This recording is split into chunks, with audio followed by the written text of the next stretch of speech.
ఉన్నాడేమో. ప్రభు చక్కిని పిలిచినప్పుడు అన్యాయస్తుడై ఉన్నాడు. నిన్ను పిలుస్తున్నాడు ఈ సమయంలో, సిద్ధంగా ఉన్నావా అని. నీవు ఇప్పుడు ఒకవేళ అన్యాయస్తుడిగా ఉంటే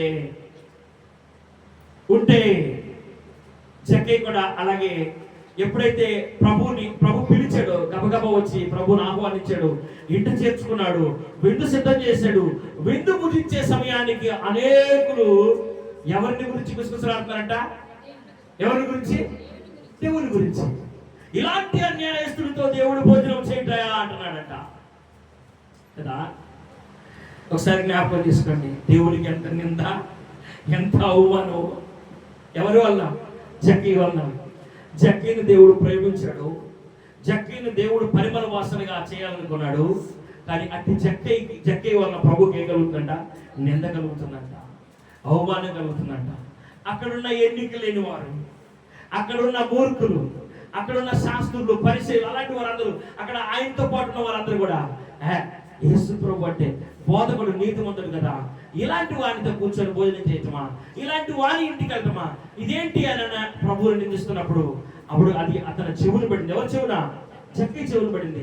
జక్కయ్య పరుగున ప్రభు దగ్గరికి వచ్చి, ప్రభువా, అన్యాయస్తున్నాయి, నన్ను నువ్వు ప్రేమించేవా? నా ఇంటికి వచ్చావా? నన్ను బట్టి నీకు నింద వద్దు ప్రభువా.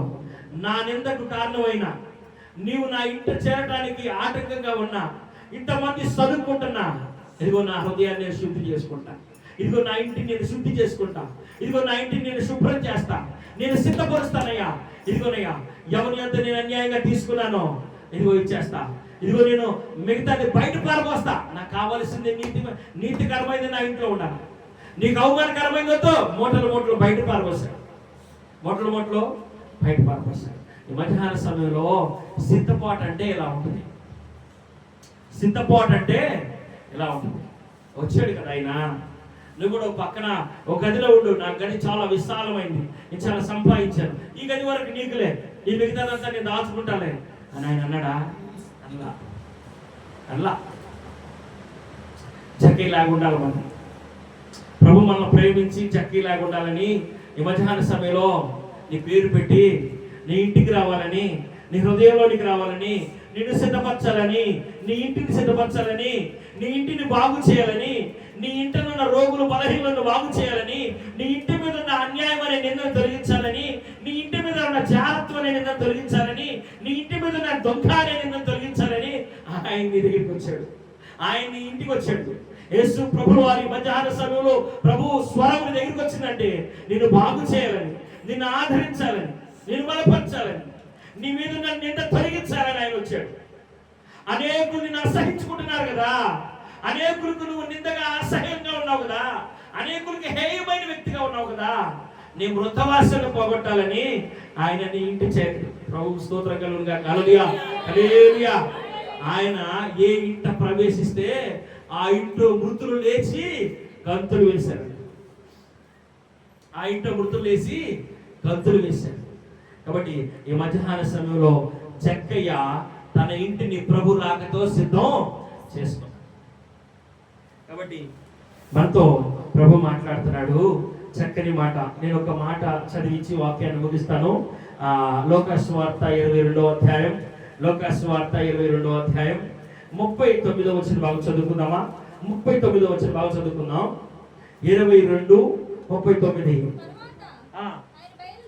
తరువాత ఆయన బయలుదేరి తన వాడుక చొప్పున ఒలీవ కొండకు వెళ్ళగా శిష్యులను ఆయన వెంట వెళ్ళి ఆ చోట చేరి ఆయన వారితో, మీరు శోధనలో ప్రవేశించుకున్నట్లు ప్రార్థన చేయుడని చెప్పి వారి యొద్ద నుంచి రాతి చేతితో విసిరితే ఎంత దూరం వెళ్ళిందో అంత దూరం వెళ్ళి ఆయన మోకరించి ప్రార్థన చేసుకున్నాడంట. చాలు. ఈ మాట వినండి అమ్మా. యేసు ప్రభువు గురించి ఎబ్రీయులకు రాసిన పత్రికలో మనం చదువుకున్న ఆ 13 అధ్యాయం 20 వచ్చిన భాగంలో రాయబడిన మాట ఏంటంటే ఈ మాటే రాయబడింది. ఆయన ఏమై ఉన్నాడంటే సిద్ధపరిచేవాడై ఉన్నాడు, కావలి కాసేవాడై ఉన్నాడు. తన చిత్తానుసారంగా మన ప్రతి ఆలోచన, ప్రతి నడక, ప్రతి ప్రవర్తన ఉండటానికి ఆయన సిద్ధపరచడానికి ఆయన కావలి వాడై ఉన్నాడు. అందుకనే కావలి వాడై ఉన్న ఆయన దొంగ వచ్చే యాల మెలుగుగా ఉంటాడు. అందుకని ఆయన చెప్తున్నాడు, మీరు శోధనలో ప్రవేశించుకున్నట్లు మెలుగుగా ఉండి ప్రార్థన చేయండి అని చెప్తున్నాడు.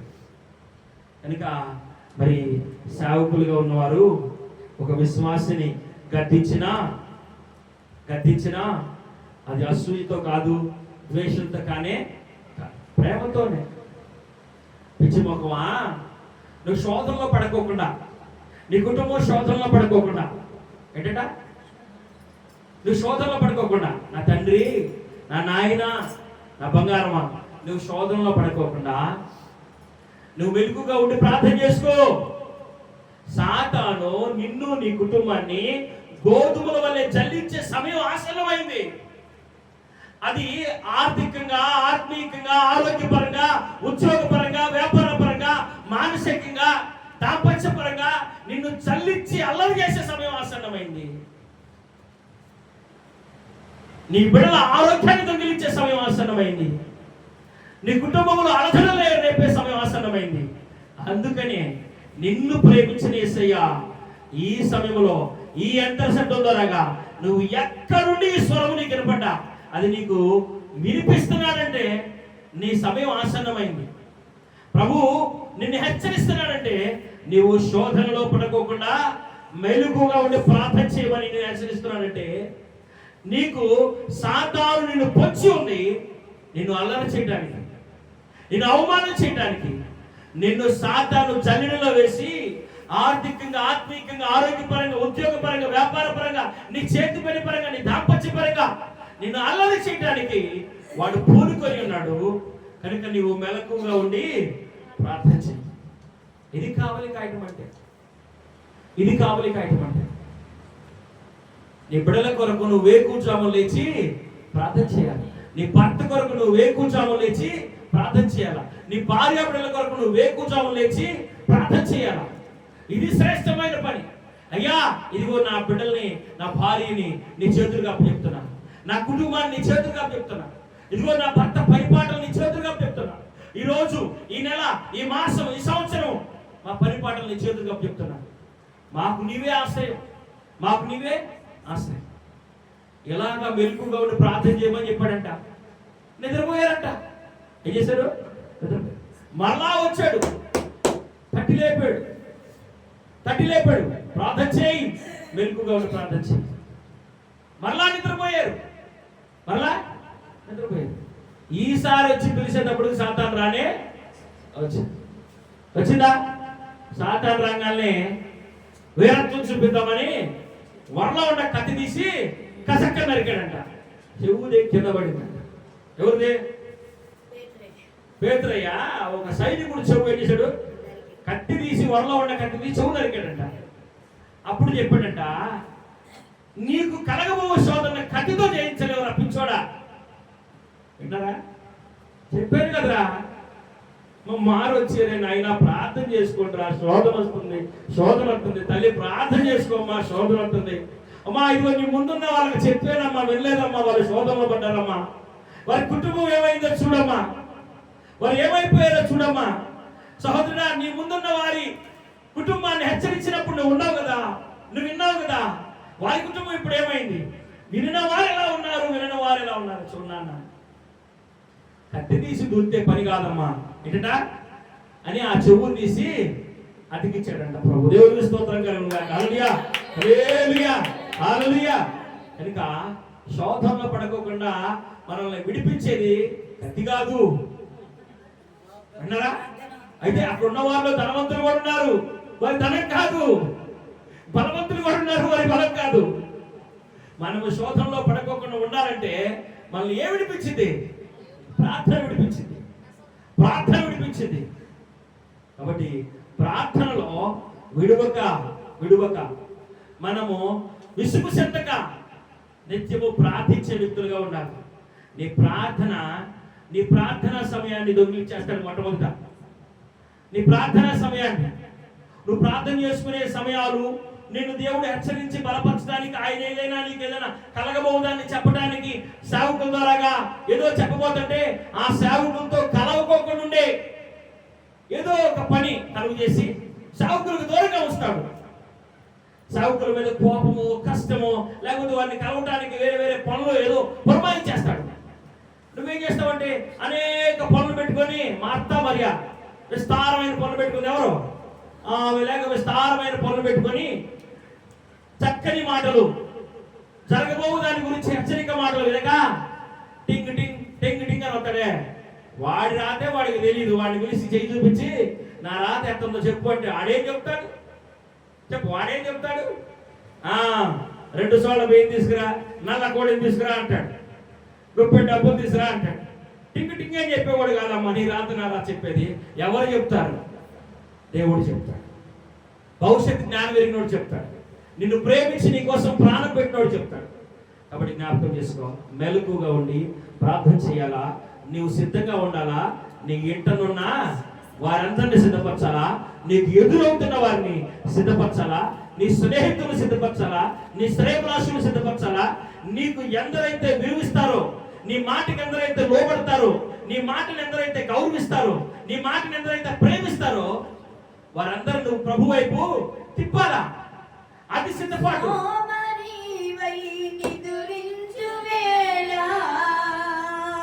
సొంపుగా పయనించి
అర్ధరాత్రి ప్రభు రాక వచ్చింది.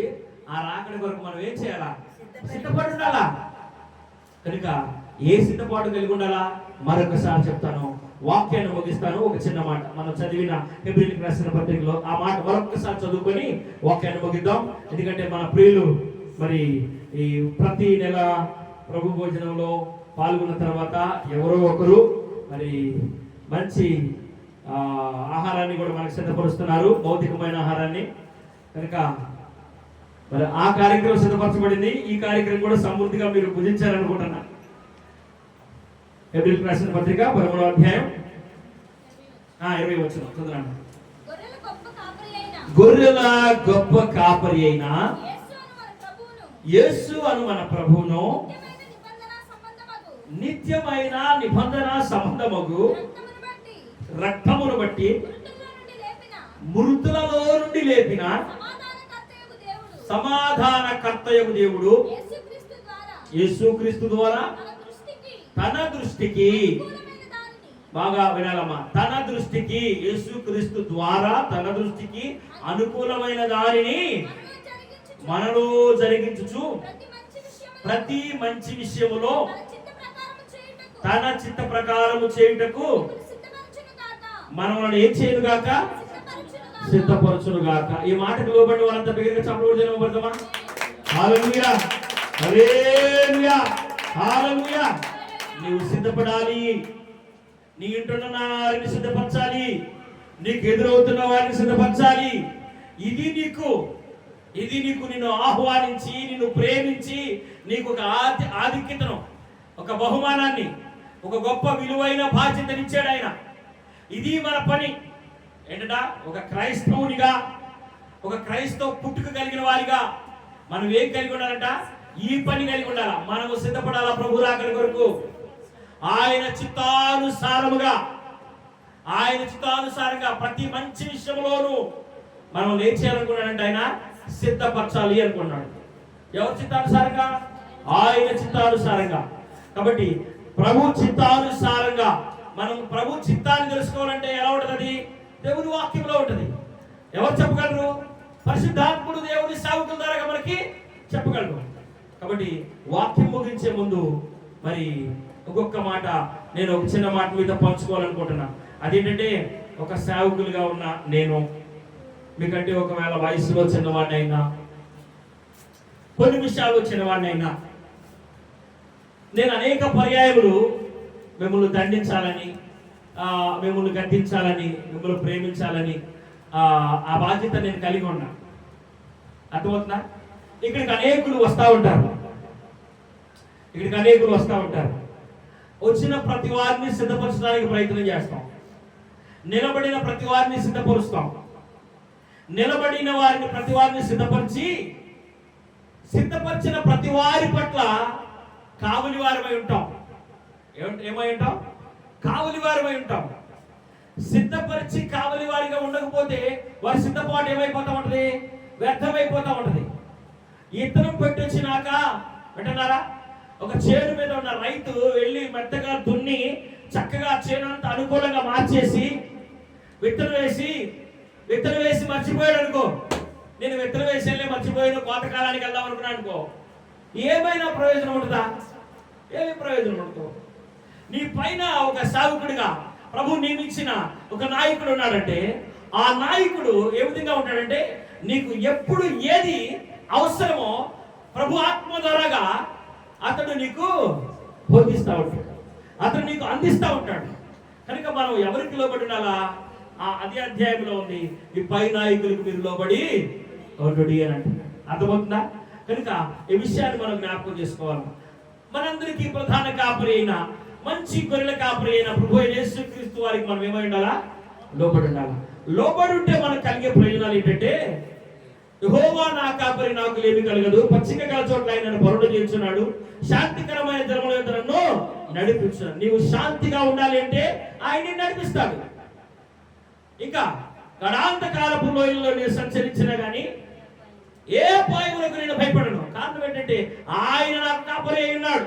నీకు ఆయన కాపరిగా ఉండాలా. నువ్వు ఎక్కడున్నా కానీ నీకేమి కాకోకుండా ఉండాలంటే ఆయనే నీ కాపరిగా ఉండాలా. ఆయనే కాపరిగా ఉండాలి. ఆయన పచ్చిక గల చోట్ల మనల్ని పరుండ చేయించున్నాడు, శాంతికరమైన జలముల యొద్ద మనల్ని నడిపించాలనుకుంటున్నాడు. నీ పక్కన 1000 మంది పడినండి, ఇప్పుడు పక్కన 10,000 మంది కూలిన అపాయం నీ అంతకి రాదు. ఎందుకు రాదంటే ఆయన కాపరిగా ఉన్నాడు. ఆయన్ని కాపరిగా ఉన్నాడు. ఆయన నిన్ను సిద్ధపరిచాడు. నీ పని ఏంటంటే, నీవు ఏ విషయంలో అయితే సిద్ధపడ్డావో ఆ విషయంలో నీకు ఎదురైన వారిని ఏం చేయాలంట? సిద్ధపరచాలి. నువ్వు సిద్ధపరిచి ఊరుకుంటే బాగోదు సుమి. వారి పట్ల ఏమై ఉండాలా? కావలి వారై ఉండాలా. నీ భర్త పట్ల నువ్వు కావలి వారై ఉండాలా. వదిలేసి నేను ఉంటానంటే వద్దు, అది మన పని కాదు. నీవు సిద్ధపడాలా. అసలు మొదట నీకే సిద్ధపడలేకపోతే నీ భర్తను ఎలా సిద్ధపరచగలవు? నీ పిల్లలు ఎలా సిద్ధపరచగలవు? నీ అన్నదమ్ములు ఎలా సిద్ధపరచగలవు? నీ అక్క చెల్లెలు ఎలా సిద్ధపరచగలవు? ప్రభు చెప్పింది ఏదైనా చేయగలవా? ఏమీ చేయలేవు.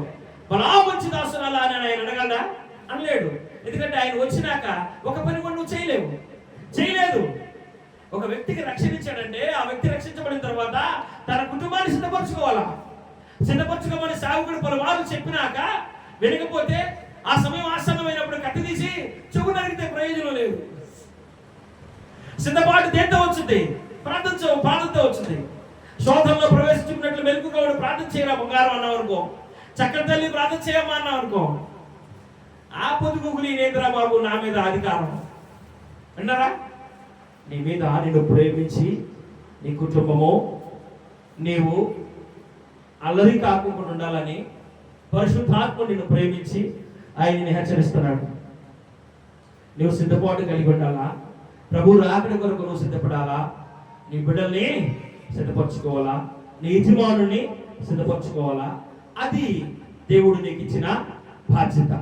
అంత మాత్రమే కాకుండా ఇంటగెలిసి చెప్పండి, అది మీరు బాగా చెప్తారు. ఎక్కడికి వెళ్ళాలా? రచ్చగలవాలా? ఎక్కడికి వెళ్ళాలా? ముందు ఇంటికి వెళ్ళవండి, ఆ తర్వాత మీరు బాగా చెప్పే ప్రదేశాన్ని గెలవండి. ప్రభు ఆ రీతిగా మిమ్మల్ని సిద్ధపరిచి మీరు అనేకులు సిద్ధపరచినట్లు, ప్రభు మీకు కావలిగా ఉండి మీరు అనేకులు కావలిగా ఉన్నట్లు మిమ్మల్ని ప్రభు సిద్ధపరచునుగాక. ఆమేన్. దగ్గరగా చప్పలు కొట్టి అయిపోతాం. హల్లెలూయా హల్లెలూయా. సిద్ధపడిన వారందరూ చప్పలు కొడదాం. సిద్ధపరచడానికి పూనుకున్న వారందరూ చప్పలు కొడదాం. దేవునికి మహిమ కలుగును గాక. ఈ మాటలు ప్రభు వినికిడిలో దీవించి ఆశీర్వదించును గాక. మీ కొరకు 2 రకాలైన ఆహారాలు సిద్ధపరచున్నాయి. ప్రభు భోజనము మంచి సిద్ధపాటు కలిగి అందులో పాల్గొనడానికి ప్రభు మనకి సహాయం చేయను గాక. తెల్ల వచ్చని కొద్ది నిమిషాలు ప్రార్థన చేసుకుందాం. తెల్ల వచ్చని ప్రార్థన చేసుకుందాం.